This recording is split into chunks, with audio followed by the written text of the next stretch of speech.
اس سلسلے میں قرآن کریم میں جو ہے دوسرا جو گروہ ہے اس کی باتیں میں نہیں کر رہا ہوں، آپ اپنا عقیدہ صحیح کیجئے۔ ایک بات یاد رکھیے کہ فرشتوں اور انسانوں میں افضل کون ہے؟ فرشتہ افضل ہے کہ انسان افضل ہے؟ انسان افضل ہے، یہ ہمارا عقیدہ ہونا چاہیے، یاد رکھیے۔ فرشتہ اور انسان کے مقابلے میں کون افضل ہے؟ انسان۔ اسی لیے فرشتوں کو سجدہ کروایا تھا کس کے سامنے؟ آدم علیہ السلام کے سامنے۔ رسول اللہ صلی اللہ علیہ وسلم کو نور ماننا یہ آپ صلی اللہ علیہ وسلم کے مقام کو گرانا ہے۔ سمجھ رہے ہیں؟ لوگ یہ سمجھتے ہیں کہ آپ صلی اللہ علیہ وسلم کو نور کہنے میں آپ صلی اللہ علیہ وسلم کا مقام بڑا ہے۔ نہیں، فرشتوں نور کہہ کر آپ صلی اللہ علیہ وسلم کے مقام کو ہم گرا رہے ہیں۔ آپ صلی اللہ علیہ وسلم کا مقام جو ہے بشریت میں، اسی لیے ہم کہتے ہیں افضل البشر۔ قرآن کریم میں اللہ رب العزت فرماتے ہیں، آپ صلی اللہ علیہ وسلم سے حکم کر رہے ہیں، قُلْ إِنَّمَا أَنَا بَشَرٌ مِثْلُكُمْ، آپ کہہ دیجئے محمد کہ میں آپ ہی کی طرح انسان ہوں۔ تو جب آپ ہی کی طرف انسان ہے تو پھر انسانوں میں اور آپ میں کیا فرق ہوا؟ ہاں ایک فرق ہے، انا بشر مثلکم یوحا الی، ہاں مجھ پر وحی آتی ہے، تم پر وحی نہیں آتی۔ مطلب میں کیا ہوں؟ انسان ہوں، لیکن بولیے میں کیا ہوں؟ نبی ہوں۔ اسی طرح اللہ رب العزت نے فرمایا وَمَا أَرْسَلْنَاكَ مِن قَبْلِكَ إِلَّا رِجَالًا نُوحِي، اس سے پہلے بھی جتنے بھی انبیاء ہیں سب کے سب کیا تھے؟ رجال، مرد تھے، انسان تھے۔ سمجھ رہے میری بات؟ اسی طرح بہت ساری قرآن کریم کی آیتیں ہیں اور حدیث بھی ہے جس سے یہ ثابت ہوتا ہے کہ آپ صلی اللہ علیہ وسلم کیا تھے؟ بولیے بشر تھے۔ ایک قرآن سورہ نور میں آج جو پڑھا گیا کہ مَا لِهَذَا الرَّسُولِ يَأْكُلُ الطَّعَامَ وَيَمْشِي فِي الْأَسْوَاقِ، اس رسول کو کیا ہو گیا کہ یہ کھانا بھی کھاتا ہے اور بازار میں چلتا بھی ہے۔ ایک بات یہ فرمائی، اللہ رب العزت فرماتے ہیں وَمَا جَعَلْنَاهُمْ جَسَدًا لَا يَأْكُلُونَ الطَّعَامَ، ہم نے انبیاء کا جسم ایسا نہیں بنایا کہ ان کو کھانا کھانے کی ضرورت نہ پڑے۔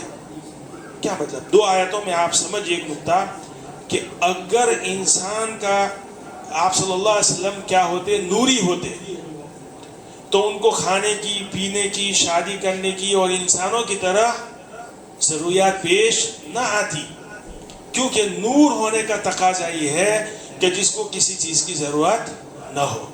آپ صلی اللہ علیہ وسلم بشر ہی تھے، اسی لیے ان کو کھانے پینے کی بھی ضرورت پڑتی تھی، انہوں نے شادیاں بھی کی اور انسانوں کی طرح دیگر ضروریات بھی ان کو پیش آتی تھی۔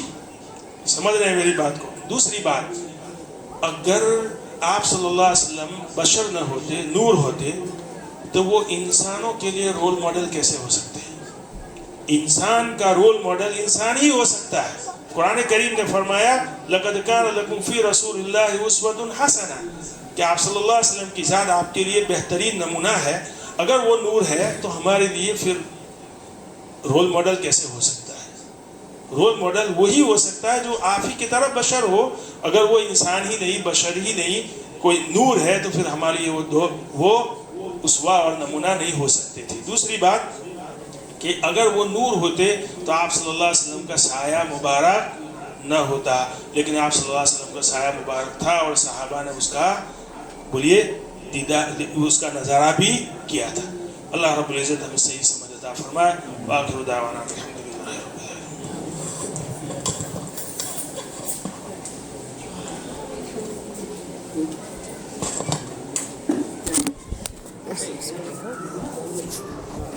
Wait for your phone,